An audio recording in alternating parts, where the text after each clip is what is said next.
And I just knew being tired all the time was really affecting my school marks, my school year.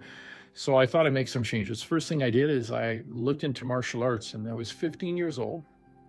And when I started martial arts, I thought this would be a great way to get into shape, just have some discipline, and maybe this would be one of the things that would trigger me to feel better. So the good thing about the discipline about the martial arts is that I really got interested in Chinese medicine, Chinese herbs, the Orient, all this whole culture.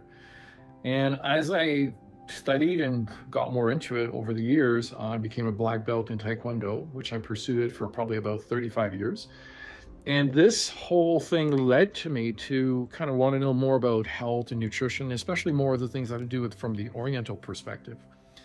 So from there, I decided, you know what, I'm going to have the opportunity to work maybe in a health food store, which I did.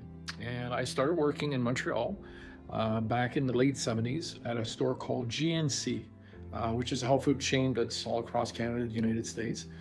And with time, I was really, sort of wanted gung-ho about wanting to learn as much as I could about health, vitamins, supplements. I was just really mesmerized by the whole thing.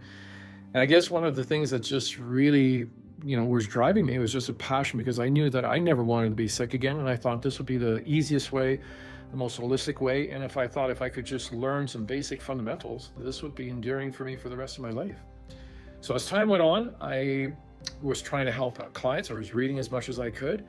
And one of the challenges, if you've ever tried to learn about health and nutrition, is that it's a rabbit hole that just never ends, and it keeps going and going.